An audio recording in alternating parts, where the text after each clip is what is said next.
The runaway teen found herself in chains, a prisoner of circumstances beyond her control. Her desperate bid for freedom had ended in capture, leaving her with nothing but despair. But in the shadows of her darkest hour, an unlikely savior emerged, a mountain man willing to pay the price for her liberation. Before we begin, make sure to subscribe to the channel and comment where you're watching from. Rain battered the roofs of Briar Hollow with relentless fury, turning the mountain town's dirt roads into rivers of mud. 16-year-old Mary Johnson stumbled forward, her thin frame jerking with each forceful push from behind. Two deputies flanked her sides, gripping her arms so tightly that tomorrow's bruises were already forming beneath their fingers. The iron cuffs around her wrists bit into her skin with every movement, drawing tiny beads of blood that washed away in the downpour. "Keep moving," one deputy muttered, shoving her forward as she slipped in the mud. Townsfolk emerged from shops and homes despite the weather, forming a solemn procession that followed her path to the square. Children pointed while mothers pulled them closer, whispering warnings about what happens to girls who don't follow rules. Elderly men removed their hats in a gesture that felt more like judgment than respect. Sheriff Robert Smith waited at the ancient wooden stockade, keys jangling in his weathered hand. His face remained impassive as Mary was brought before him, her clothes soaked through, her dark hair plastered against her pale face. "This is for your own safety," the sheriff announced to the gathering crowd, his voice carrying across the square. 3 homes in 5 months, 3 families who tried to help. His eyes never met Mary's as he secured her wrists into the wooden restraint. Not one person in the crowd challenged him. Mary's bare feet had long gone numb in the cold mud. Soot and dirt clung to her tangled hair, evidence of the abandoned mineshaft where deputies had found her hiding. In her right fist, clenched so tightly her knuckles had turned white, she clutched a rusted spoon, the only thing she'd managed to grab when fleeing her last placement. It wasn't much of a weapon, but it was something solid, something that belonged only to her. The rain intensified, but the crowd lingered, studying her like an exhibit. Mary glared back defiantly, refusing to lower her gaze even as water streamed down her face, mixing with tears she wouldn't acknowledge. This mountain had seen generations of Johnson women brought low, but she wouldn't give them the satisfaction of seeing her break.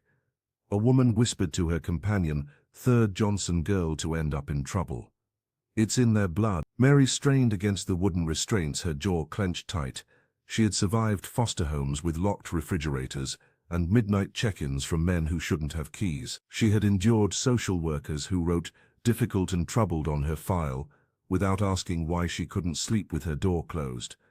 But this, being displayed like a criminal for the entire mountain to judge, was a humiliation that burned deeper than any physical pain. The sky darkened as evening crept in, painting Briar Hollow Square with long shadows. The crowd that had gathered to witness Mary Johnson's punishment began to thin, their initial curiosity fading into uncomfortable silence. Some avoided looking directly at the girl in the stockade, as if her defiance might somehow be contagious. The ancient wooden restraint was more than just punishment in Briar Hollow. It was tradition, a public warning that had endured for generations. Mary's eyes burned with silent rage as she stared down anyone brave enough to meet her gaze. Her defiance made several townspeople shift uneasily on their feet, perhaps reminded of their own family histories, stories of runaways, troublemakers, and secrets buried beneath polite conversation. A mother hurried her young son past, whispering something that made him stop staring. "Ain't right keeping her out with that storm coming," muttered old Mr. Jenkins, the hardware store owner, though not loudly enough for Sheriff Robert Smith to hear. The tired shopkeeper shook his head before trudging back toward his establishment, shoulders hunched against the wind that carried the promise of rain. A few children still lingered, peering curiously from behind wooden benches, their parents calling them home with increasing urgency as the clouds gathered. Even the most hardened gossips had retreated to the warmth of the diner across the street, where they could watch through windows while sipping hot coffee. Sheriff Smith remained, leaning against the courthouse steps with a heavy frown etched into his weathered face. He checked his watch, then glanced toward the darkening sky. His duty required him to maintain order, but something in his posture suggested discomfort with this particular tradition. The girl was just 16, after all, same age as his niece. 10 more minutes, he muttered to himself, then we'll move her inside. Just as the first crack of thunder rolled across the valley, a lone figure appeared at the edge of the square.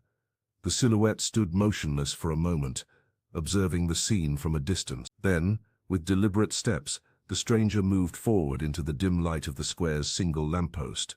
The newcomer's coat hung heavy with rain, dripping onto boots caked with distinctive red clay from the North Ridge. Several onlookers who had been heading home paused, recognizing the unmistakable figure of John Brown, the mountain man, a person rarely seen in town and never without reason. Sheriff Smith straightened, his hand instinctively moving toward his belt as the hermit approached, his unexpected presence changing the atmosphere as surely as the coming storm. The crowd parted as the stranger moved through them, water dripping from his weathered coat. John Brown approached with deliberate steps, his presence commanding silence despite his unassuming stature. The townspeople of Briar Hollow exchanged nervous glances, some backing away as if proximity to the mountain man might mark them somehow. Sheriff Robert Smith stood at the courthouse steps, rain plastering his uniform to his shoulders.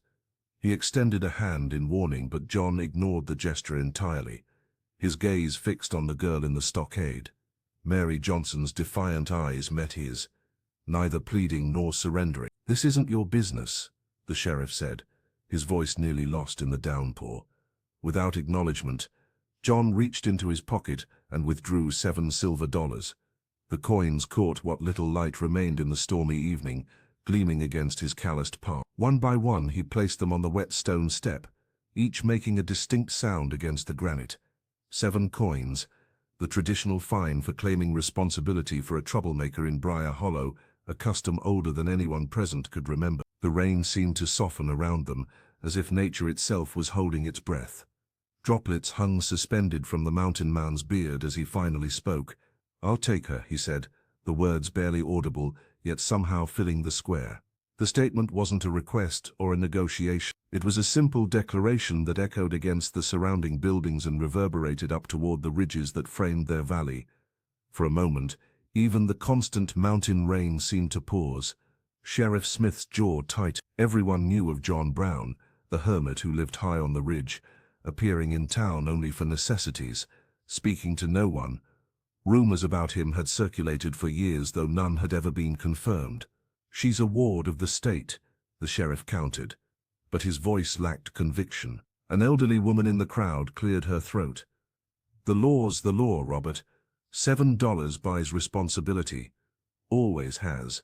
The tension stretched between the two men while Mary watched, her wrists raw beneath the iron restraints. The townsfolk remained motionless, witnessing this strange transaction with a mixture of fascination and unease. Finally, with a reluctant nod, Sheriff Smith produced a ring of keys from his belt. The metal clinked as he approached the stockade, rainwater running down his face like tears. The lock opened with a heavy click, and the shackles fell away from Mary's wrists, leaving angry red marks on her pale skin. "Your responsibility now," the sheriff muttered, stepping back. "God help you both." Mary stumbled forward as Sheriff Robert Smith unlocked the metal restraints, her legs nearly buckling beneath her. The cuffs had left angry red welts on her wrists, raw circles of inflamed skin that throbbed with each heartbeat. She rubbed them gingerly, glancing up at the man who had purchased her freedom with $7 silver. John Brown stood motionless, his weathered face revealing nothing.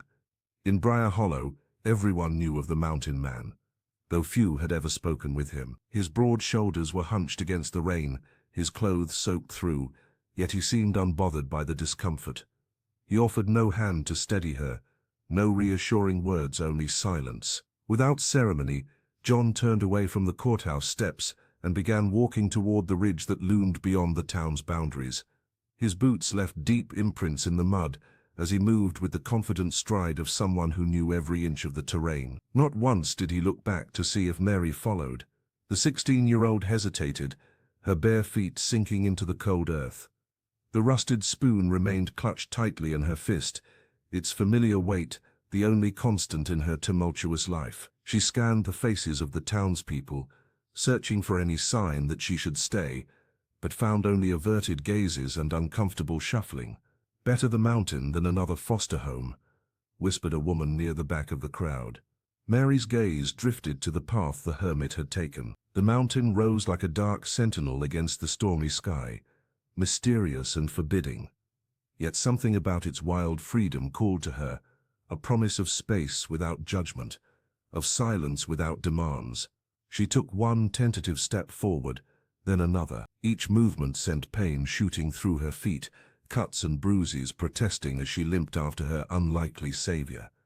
The spoon dug into her palm as she tightened her grip, the small object representing everything she had in the world. The rain intensified as Mary left the town square behind, washing away the dirt from her face but chilling her to the bone. She could barely make out John Brown's silhouette ahead, a dark shape moving steadily upward through the mist. The path grew steeper, rougher, challenging her already exhausted body. Still she pressed on, drawn by an instinct she couldn't name. Whatever waited for her in that cabin on the ridge couldn't be worse than the chains she'd left behind. With each painful step into the wilderness, Mary Johnson moved further from captivity and deeper into the unknown. John Brown's cabin stood high above the valley, a rugged structure that seemed to grow from the mountain itself. Built from rough timber and mossy stone, it blended into the landscape as if it had always belonged there. Smoke curled lazily from a crooked chimney, the only sign that someone lived in this remote place. Mary Johnson stood at the threshold, still clutching her rusted spoon, uncertain whether she'd traded one prison for another. The mountain man pushed open the weathered door, revealing a space both sparse and practical. Inside there were no mirrors to reflect her disheveled appearance, no locks to keep her trapped or protected. Just a fire crackling in a stone hearth, casting dancing shadows across the wooden walls. A single coarse blanket lay folded on the floor in one corner, apparently meant to be her bed. The cabin smelled of pine smoke and something earthy that Mary couldn't name. It was nothing like the sterile foster homes she'd fled from, with their artificial scents and pristine surfaces. This place felt honest in its simplicity, demanding nothing but survival. John moved with the quiet efficiency of someone accustomed to solitude. He ladled something from a pot hanging over the fire into a chipped ceramic bowl. Steam rose from what appeared to be a thick stew, the first hot meal Mary had seen in days. He set the bowl on a rough-hewn table and nodded toward it, his weathered face revealing nothing of his thoughts. Then he spoke, his voice low and gravelly from disuse. "You stay or you go. But if you stay, you work." Those were the only words he offered. No questions about her past, no lectures about her future, no demands beyond the simple exchange of shelter for labor. The 16-year-old stared at him, waiting for the catch, for the hidden rules that adults always seem to have. But there was only silence, deep and strange, filling the cabin like another presence. It wasn't the threatening quiet of punishment or the awkward hush of disappointment she'd known in foster homes. This silence felt different, expectant, patient, almost alive. Mary realized that for the first time in years, no one was watching her, waiting for her to break rules or fail expectations.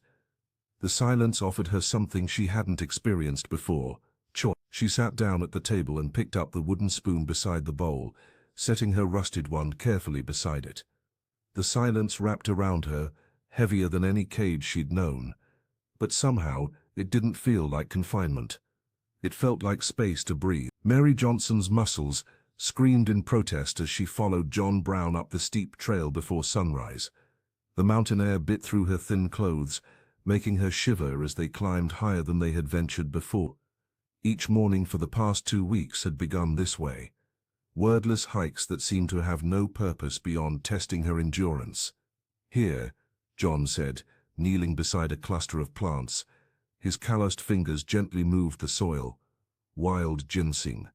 Good for strength." He demonstrated how to extract the root without damaging it, then nodded for her to try.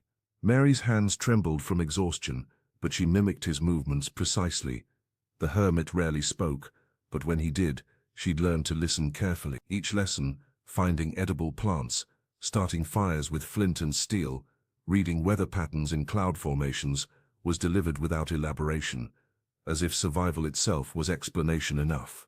Back at the cabin, John showed her how to prepare the roots they'd gathered. The warmth from the wood stove gradually thawed her frozen fingers as she worked. Though the 16-year-old had initially expected to go hungry in this remote place, the food was always plentiful: simple but nourishing stews and foraged greens that tasted better than anything she'd had in her last 3 foster homes. "You'll take the north path tomorrow," he said, placing a worn map on the table. "Alone?" Mary looked up, startled. "The whole way?" The mountain man nodded once, returning to his whittling by the fire. That night, lying on her pallet, Mary waited for the familiar anxiety to rise. The fear of failing, of disappointing yet another adult who held power over her life. But something had shifted.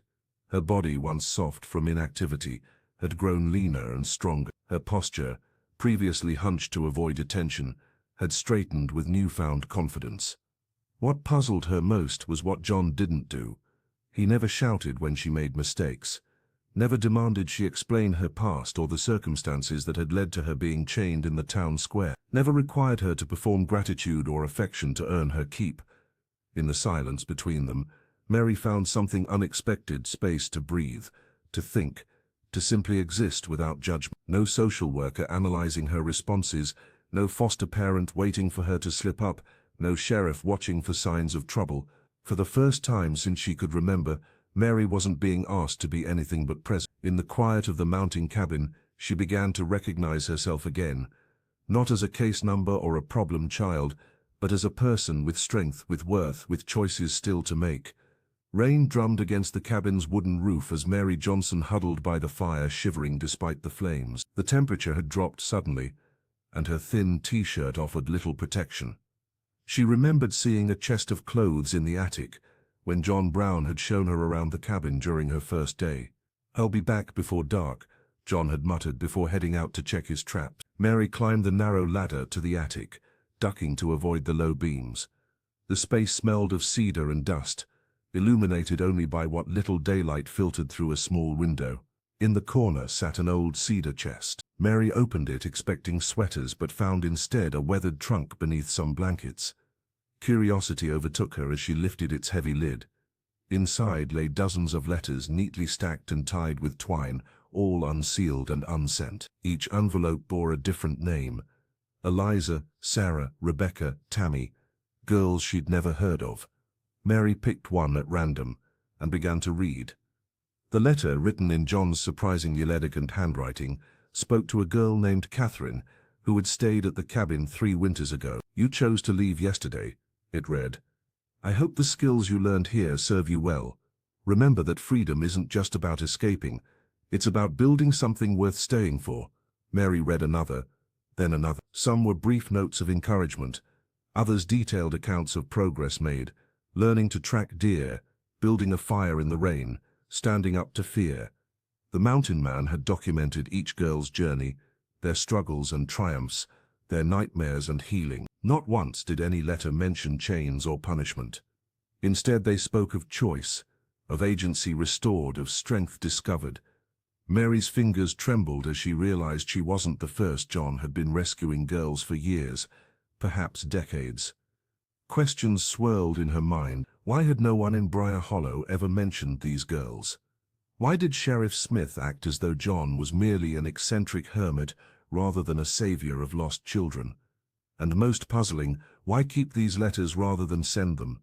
Mary noticed dates on some envelopes going back 15 years. She tried to imagine all these girls passing through this same cabin, sleeping where she slept, working alongside the silent man who now taught her to survive. The sound of boots on the porch startled her.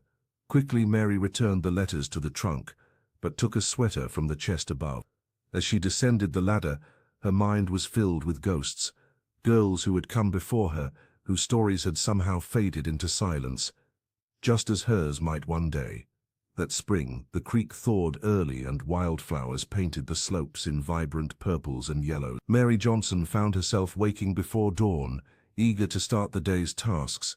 Her hands, once soft and uncertain, had grown calloused and skilled at foraging. She could now identify edible mushrooms hiding beneath fallen logs and spot the subtle movement of rabbits in the underbrush. "The mountain speaks if you learn to listen," John had told her one evening, his voice barely audible above the crackling fire. Mary was learning to listen to the whispers of wind through pine needles, to the warning calls of birds when strangers approached. She began to crave the work, finding unexpected peace in the rhythm of chopping wood, the honest ache in her muscles after carrying water from the spring. Each meal tasted better when earned through her own labor. The satisfaction of lighting a fire with flint and steel made her chest swell with quiet pride. One afternoon, Mary returned to the cabin with a basket of wild onions and dandelion greens. She found John sitting motionless on the porch steps, his weathered face unreadable as he stared down the mounting path. "Someone's coming," he said simply. Within minutes, a black vehicle appeared, crawling up the dirt road that few ever traveled. It parked at the edge of the clearing, and two men in stiff uniforms emerged. Their polished shoes looked out of place against the muddy ground, their clipboards and stern expressions foreign to the wilderness. "John Brown?" The taller one called out. "Child Protective Services. We've received reports about an underage girl living at this residence." Mary stepped forward, but John's hand gently held her back. The second man approached, his voice official and cold. "We have documentation that Mary Johnson is a ward of the state. You have no guardianship rights." He glanced at the cabin with poorly disguised disgust. "The girl must come with us." "I don't want to go," Mary said, her voice stronger than she expected. The first officer shook his head. "It's not about what you want. It's about legal custody and proper care facilities." John remained silent, his face impassive as stone. But Mary caught the slight tightening of his jaw, the way his fingers curled into fists before relaxing again. "Pack your things," the officer told Mary. 5 minutes.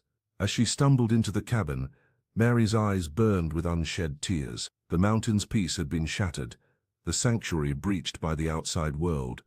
She grabbed her few belongings and the rusted spoon that had been her companion since before the stockade. The life she had begun to build here now felt like another fleeting dream, dissolving before she could fully grasp it. John Brown stood in the doorway of his cabin, his weathered face betraying no emotion as the two officers approached with their official papers. The taller one spoke with practiced authority, explaining custody regulations and legal guardianship requirements. The mountain man remained silent, his eyes fixed on Mary Johnson, communicating something wordless that she couldn't quite grasp. "You have no legal right to this minor," the officer continued, his clipboard clutched tightly. "She's a ward of the state until she turns 18. For weeks Mary had learned the power of silence from John. Now as they prepared to take her away, something shifted inside her. The girl who had once cowered in foster homes and run in the night now straightened her spine and lifted her chin. "I'm not property," she declared, her voice stronger than she expected. "I'm not a case file. I choose to stay." The officers exchanged uncomfortable glances. The shorter one placed a hand on her shoulder. "That's not how it works, kid. You're a minor." Mary shrugged off his touch. "I've learned more here in weeks than in years of being shuffled around. He taught me to survive." John remained by the doorframe, his silence no longer mysterious to Mary but purposeful. He was giving her space to speak her own truth, even knowing it wouldn't change the outcome. The officers were unmoved by her protests. With practiced efficiency, they guided her toward their vehicle parked at the base of the trail. Mary looked back at the cabin, at the smoke curling from its chimney, at the man who had saved her with $7 silver, and then asked nothing of her except honest work. They helped her into the back seat of the patrol car, the door closing with a hollow thud. Through the tinted glass, the mountain seemed to shrink, the trees blur into a green smudge as they drove down the winding road. Mary pressed her palm against the window, watching as John's cabin disappeared from view. For the first time since being chained in the town square, tears threatened to spill. This wasn't just about losing her freedom again. Something deeper ached inside her chest. The loss of a place where she had begun to feel worthy, where silence meant respect rather than punishment. As Briar Hollow's buildings came into view, Mary realized what John had truly given her wasn't shelter or even safety. It was the knowledge that she could belong somewhere, that she could matter. The car continued down Main Street, past the courthouse where she had once stood in chains. But Mary's thoughts remained on the mountain, with the quiet man who had shown her what home could feel like. That night, Mary Johnson lay awake on the thin mattress of the foster facility, the harsh fluorescent lights buzzing incessantly overhead. The sterile room felt suffocating after months of mountain air. She stared at the ceiling, counting the water stains while her mind replayed John Brown's quiet lessons like a survival manual. Listen to water before you see it, he had taught her one misty morning. Move with the wind, not against. The mountain man's words echoed in her head, each lesson more valuable now than when he'd first spoken them. She remembered how he'd shown her to test routes by smell, to read storm patterns in cloud formations, to walk without breaking twigs. The facility's night supervisor made hourly rounds, flashlight beams sweeping across sleeping faces. Mary closed her eyes, pretending to sleep, waiting. By 3 in the morning the building had settled into deep silence, broken only by distant snores and the hum of vending machines down the hall. Before dawn she slipped from beneath the thin blanket. The window latch was old but sturdy. Mary worked it carefully with the edge of her plastic meal card until it gave way with a soft click. Cold air rushed in as she pushed the frame outward, just enough to squeeze her body through. She dropped barefoot onto wet grass, the shock of cold earth sending shivers up her spine. Without hesitation, she darted toward the tree line. Her thin facility-issued clothes offering little protection against the pre-dawn chill. The forest welcomed her with familiar shadows as she disappeared into its embrace. For 2 days, Mary navigated using techniques John had taught her. She identified north by moss growth on tree trunks, tracked time by the sun's position, and found water by following insect patterns.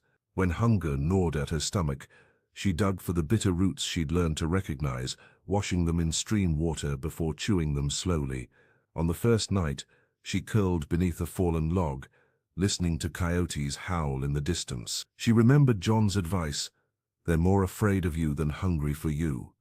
Still, she slept in fitful bursts, one ear always alert for movement. By the second afternoon, her feet were blistered and filthy, her legs scratched from thorns, but the mountain's familiar silhouette had appeared on the horizon. Mary felt a strange sensation in her chest, something between pain and hope. For the first time in her life, she was running towards something, not just away.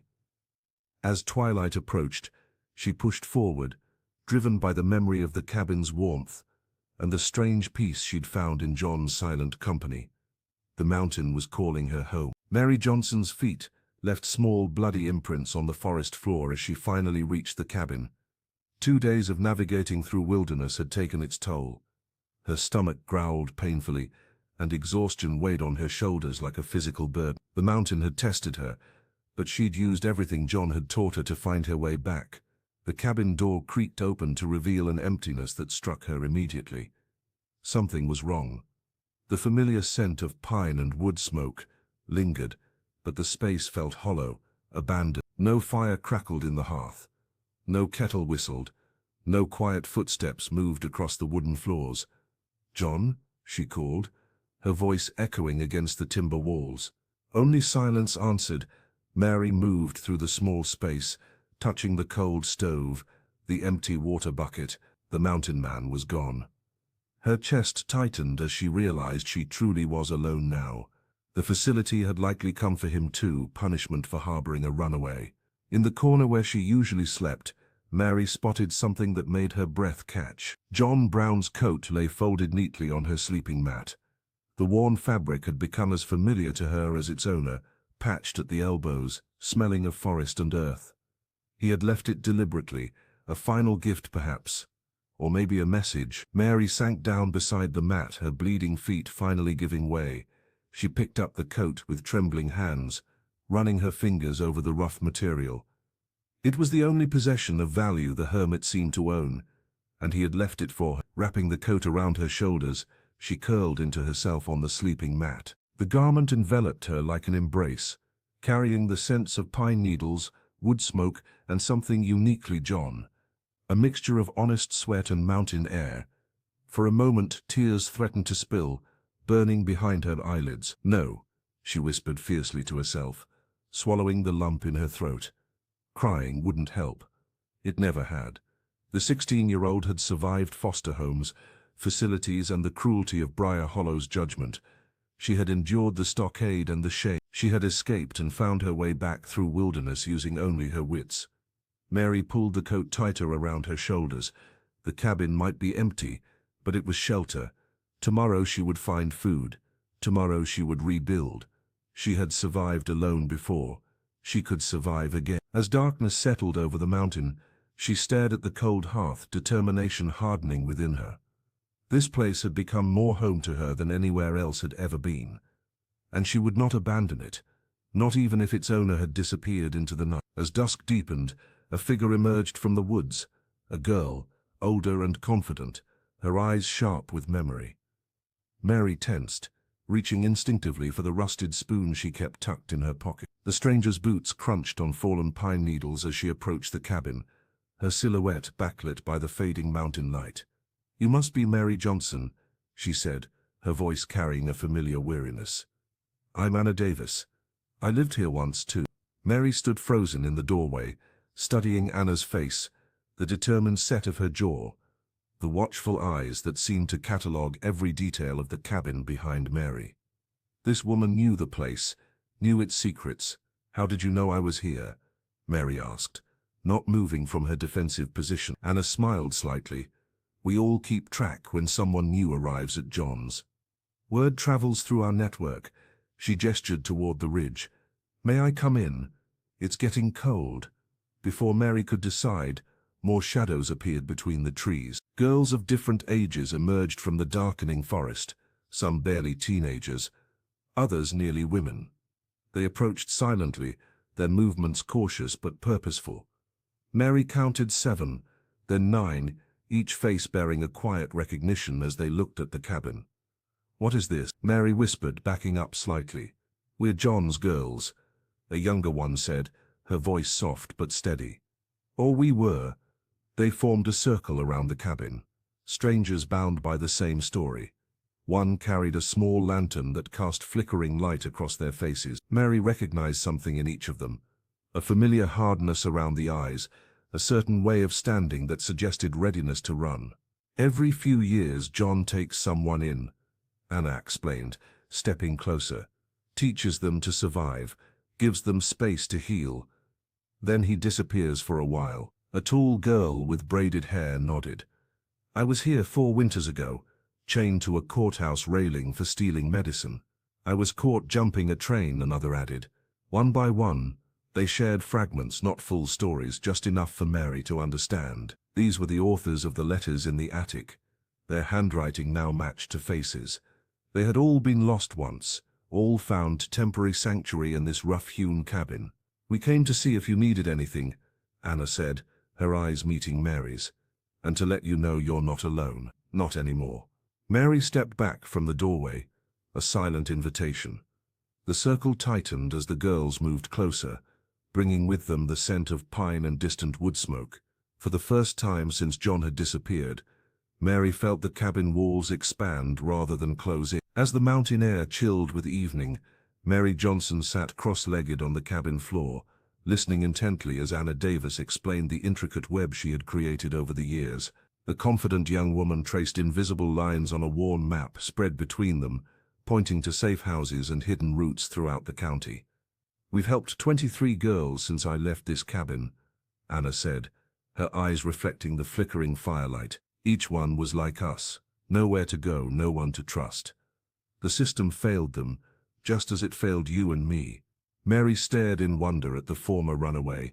Anna had transformed her own trauma into purpose, creating pathways for girls desperate enough to flee into the wilderness. She'd established a network of former residents, girls who had once slept under this same roof, learned from the same silent teacher, and found their strength in these mountains.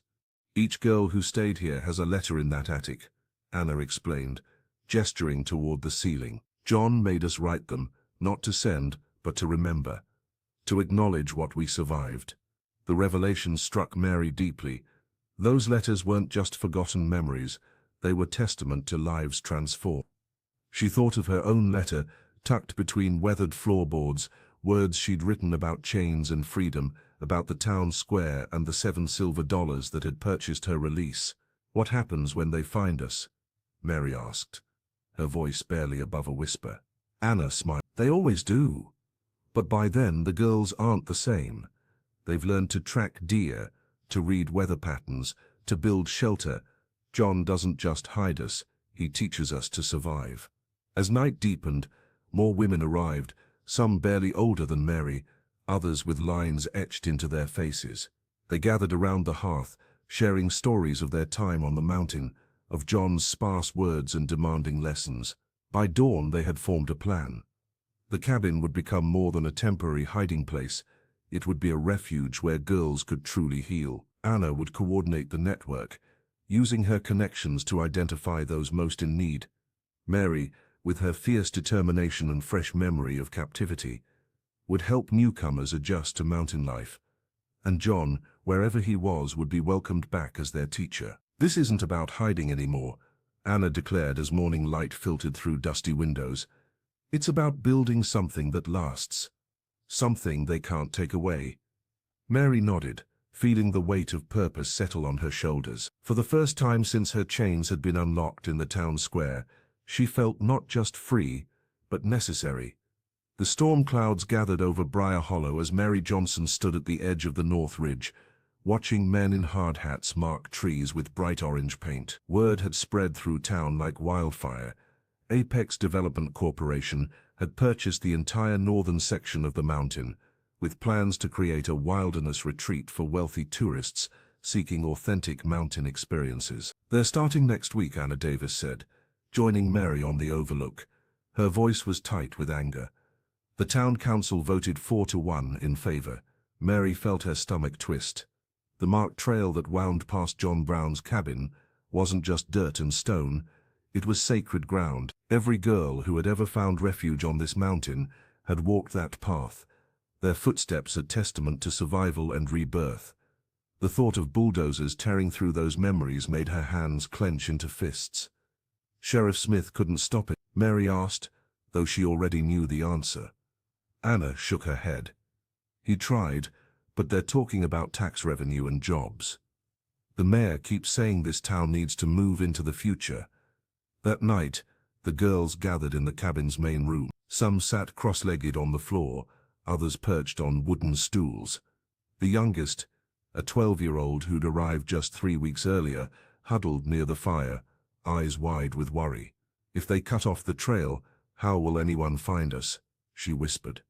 Mary studied the faces around her. Each girl had her own story, her own scars. This cabin, this mountain, had given them what the world below had not: safety, purpose, belonging. The development wouldn't just destroy a path, it would erase their history, their sanctuary, their home. "We need to make them see what they're really destroying," Mary said finally. "Not just trees and dirt, but lives. Our lives." Anna nodded slowly. "The public hearing is tomorrow. The council thinks it's just a formality. Then we'll show them it's not," Mary replied, her voice growing stronger. "We'll tell them about the letters in the attic, about what this place really is." The older girls exchanged nervous glances. Going public meant exposure, vulnerability, everything they'd come here to escape.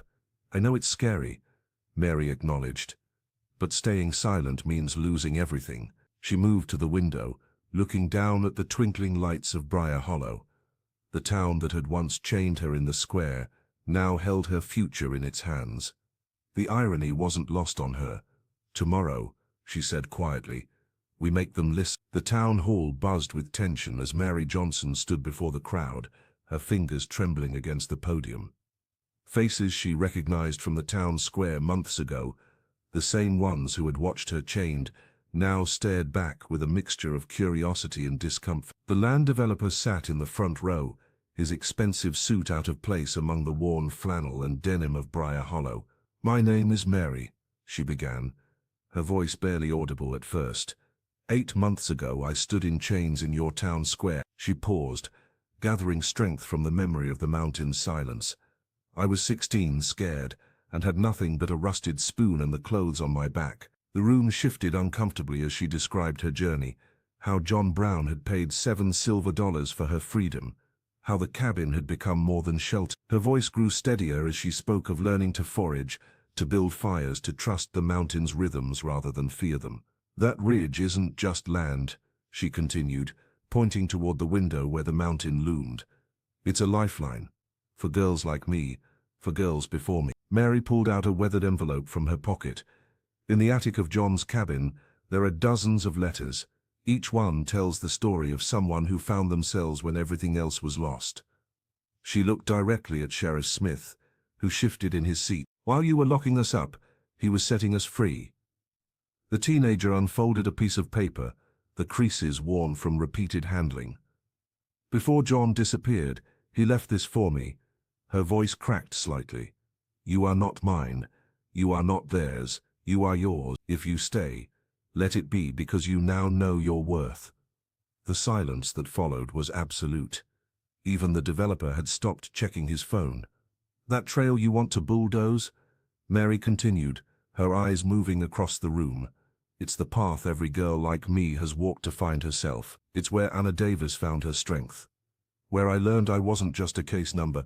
An elderly woman in the back wiped away a tear. A middle-aged man stared at his hands.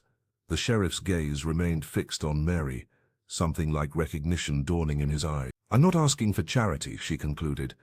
I'm asking you to recognize that some things matter more than progress. Some paths need to stay wild so lost people can find their way home. As Mary stepped back from the podium, the weight of her words hung in the air. A truth that had been buried beneath Briar Hollow's silence for generations. One by one, the townspeople of Briar Hollow rose from their seats. An elderly woman with trembling hands spoke of her daughter, who had disappeared 30 years ago, wondering aloud if she might have found sanctuary on the mountain. A grizzled shopkeeper admitted that in his youth, John Brown had given him shelter when his father's drinking turned violent. Each confession peeled back layers of the town's collective amnesia. Mary Johnson watched in stunned silence as Sheriff Robert Smith approached the microphone. The lawman cleared his throat, badge glinting under the harsh fluorescent lights. I've enforced traditions I never questioned, he said, his voice uncharacteristically soft. Put children in chains because that's what we've always done. But seeing this girl speak truth, he gestured toward Mary, makes me wonder what else we've been wrong about. The vote that followed wasn't even close. The land developers' representative stormed out as the council voted unanimously to protect the northern ridge and its trail.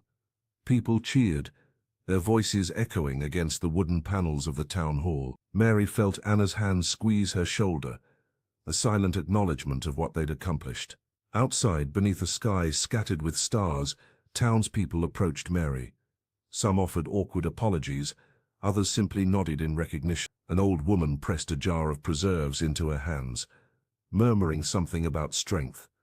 They're seeing us now, Anna whispered, not just as problems to be solved or hidden away. For the first time since she'd been dragged these streets in iron cuffs, Mary walked with her head high. The town square, once the site of her humiliation, now felt different, not friendly exactly, but possible. The courthouse steps where John had placed those 7 silver dollars seemed less imposing, more like a place where change could begin. That night, as Mary hiked back up to the cabin, she paused at a bend in the trail. Below her, Briar Hollow's lights twinkled in the valley.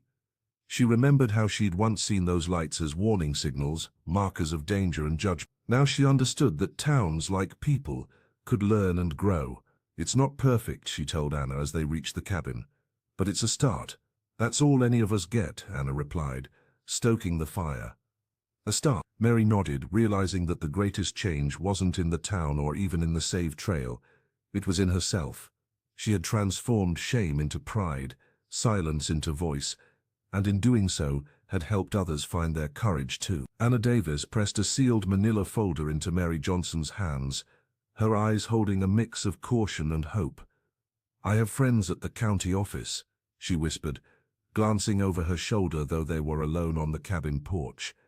This wasn't easy to get, but you deserve to know. Mary's fingers trembled as she opened the folder. Inside lay her foster file, pages of clinical assessments and placement histories, but tucked between them was something unexpected, a single sheet with her mother's full name, Elizabeth Johnson, and an address in Briar Hollow. She lived here? Mary asked, her voice barely audible over the mountain breeze. All this time I thought she was from somewhere else. The young woman nodded, placing a gentle hand on Mary's shoulder. The records show she passed away when you were 3. That's why you entered the system. Mary sat motionless, staring at the faded address.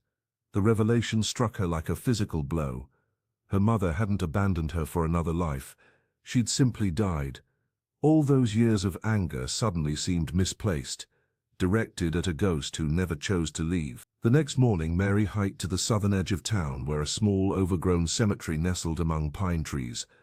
The iron gate creaked as she pushed it open, stepping carefully between weathered headstones. It took nearly an hour of searching before she found it, a modest marker partially covered by fallen leaves. Elizabeth Johnson, beloved daughter, gone too soon. Mary knelt in the damp soil, brushing debris from the stone. She unpacked a small rosemary plant she'd dug from John's garden, along with a trowel. As she worked the earth beside the grave, she spoke aloud for the first time to the mother she couldn't remember. "I spent so long being angry with you," she said, patting soil around the fragrant herb. "I thought you threw me away." Her hands moved methodically, giving purpose to her grief. "But you were just a girl from this same mountain, weren't you? Probably trapped here like everyone else." The rosemary stood as a symbol of remembrance, something that would survive the harsh mountain winters, something that would grow stronger with time. Mary sat back on her heels, wiping dirt from her palms. For 16 years, she'd carried the weight of abandonment, letting it fuel her defiance and her flight. Now, as birds called overhead and sunlight filtered through pine boughs, Mary felt something shift inside her. Not forgiveness exactly, but understanding. The anger that had defined her for so long began to dissolve, leaving space for something new to grow. Mary Johnson stood before the moss-covered gravestone, her fingers tracing the weathered letters of her mother's name. The cemetery near the southern pine grove was quiet except for the whisper of wind through the trees. She hadn't brought flowers, only a small rosemary plant, its earthy scent filling the air as she pressed it into the soft soil. "I don't know what happened to you," she said softly, "or why you couldn't keep me, but I'm not angry anymore." The words felt strange on her tongue but true in her heart. For years abandonment had been a wound she carried, festering beneath her defiance. Now kneeling in the damp earth, Mary felt something shift inside her, not forgiveness exactly, but acceptance. She patted the soil around the rosemary, remembering what John Brown had taught her about planting. Roots need room to grow, but soil to hold them.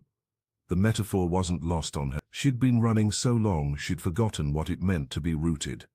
"I'm going to build something here," she promised the silent stone, "something that would have helped both of us." Birds called overhead as she stood, brushing dirt from her knees. Her eyes remained dry, but her heart felt lighter than it had in years. The walk back to the cabin took her along the trail that had nearly been destroyed by developers. Each step reminded her of their victory at the town hall, how her voice had finally been heard. The path wasn't just dirt anymore. It was possibility. As dusk settled over the mountain, Mary arrived to find the cabin glowing with firelight. Inside, Anna Davis was showing a younger girl how to properly sharpen a knife. 3 others sat nearby, sewing patches onto worn backpacks. The sisterhood they'd formed wasn't just about survival anymore. It was about creating something lasting. "Found what you needed?"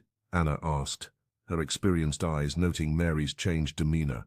Mary nodded, hanging her jacket on the wooden peg by the door. "I think I did." Later, as they gathered around the crackling fire, Mary watched the flames dance across their faces. Girls who had once been strangers, now bound by shared experience and purpose. Some had stayed only briefly before moving on. Others, like Anna, had returned to help build this refuge. "We need more supplies for winter," one of the younger girls said, her voice stronger than when she'd first arrived 3 weeks ago.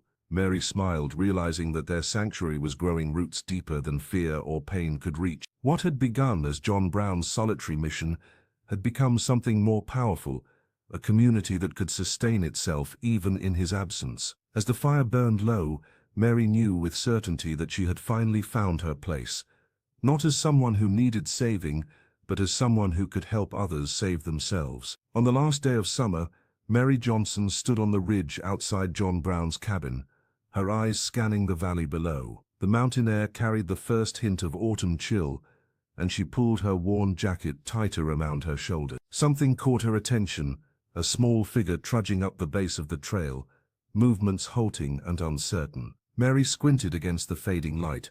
The figure was a girl, painfully thin and moving with the cautious steps of someone expecting to be followed. As the girl drew closer, Mary could see the raw marks circling her wrists, bruises from chains, fresh and angry against pale skin. The sight sent a jolt of recognition through Mary's body. It was like looking at a mirror image of herself from months ago. "Anna," she called softly over her shoulder. "Someone's coming." Anna Davis emerged from the cabin, wiping her hands on a cloth. She followed Mary's gaze and nodded. "History repeats itself," she murmured. Without hesitation, Mary began descending the trail, her feet finding the familiar path with ease. The terrain that had once seemed so hostile now felt like an extension of herself. Each rock and root was a landmark she knew by heart after countless trips up and down the mountain. The girl flinched when she noticed Mary approaching. She couldn't have been more than 14, with hollow cheeks and eyes that darted nervously, searching for escape routes. Mary recognized that look, the calculation of a runaway, always planning the next flight. "I'm not here to take you back," Mary said, keeping her distance. "I was where you are now, in the town square." The girl's shoulders remained tense, but curiosity flickered across her face. "They said there was a place," she whispered, her voice cracking from disuse. Mary nodded. "This is it." She unbuttoned her jacket, the same one John had left for her, and stepped forward slowly. With gentle movements, she wrapped it around the trembling girl's shoulders, just as it had once been wrapped around her own. "You're free now," Mary said softly, the words carrying the weight of her own journey. "If you stay, you work. But first you eat." The girl clutched the edges of the jacket, her fingers tracing the worn fabric. For the first time, her eyes met Mary's directly, searching for deception and finding none. "Come on," Mary said, gesturing toward the cabin where smoke curled from the chimney. "The mountain gets cold at night." Together they began the climb, the new girl stumbling occasionally on weak legs. Mary didn't rush her. She remembered how it felt, that first ascent toward an uncertain sanctuary, that first taste of choice after captivity. The amber light of dusk painted the cabin in warm hues as autumn winds whispered through the pine. Mary Johnson stood on the porch, her arms crossed against the growing chill, watching through the window as the newest arrival huddled close to the fire. The girl's name was Eliza, barely 14, with the same haunted eyes Mary had seen in the mirror not so long ago. Inside, Anna Davis was showing Eliza how to properly stack kindling, her patient voice carrying faintly through the glass. Mary smiled at the familiar scene, one that had repeated itself 7 times since spring. Each girl brought her own story, her own wounds, but the mountain offered the same gifts to all: time, space, and the chance to heal on their own terms. The cabin had changed since Mary first arrived. What was once sparse now held handmade quilts, shelves of preserved food, and a long table where they gathered each evening. John Brown still appeared occasionally, silent as ever, bringing supplies or teaching a new skill before vanishing back into the forest. He never stayed long, but his presence remained in every lesson Mary passed on. She rubbed her wrists absently, the phantom sensation of iron cuffs, sometimes returning in quiet moments. The town square where she had once been chained seemed to belong to another lifetime. Sheriff Smith had become, if not an ally, at least not an enemy. He looked the other way when new girls appeared, and sometimes left supplies at the trailhead, his own quiet atonement. The mountain had taught Mary patience, resilience, and the value of silence, but it had also given her a voice, one that had stood before the town council, one that whispered encouragement to frightened newcomers, one that spoke her truth without shame. From her vantage point, Mary could see the lights of Briar Hollow twinkling in the valley below. The town that had once been her prison now looked different, smaller, less threatening. She knew its secrets now, its history, its capacity for both cruelty and kindness. She had made her peace with it, just as she had with the grave in the southern pine grove. Tomorrow they would begin preparing for winter, chopping wood, sealing windows, storing the last of the harvest. The work would be hard, but Mary welcomed it. Physical labor had become a meditation, each swing of the axe a reminder of her strength. As darkness settled over the ridge, Mary finally stepped inside. The cabin smelled of pine and wood smoke, of home and safety. The chains that once bound her wrists had failed to hold her spirit, but the roots she had planted here, roots of courage, kindness, and belonging, would hold forever, growing deeper with each passing season, with each girl who found her way to the mountain.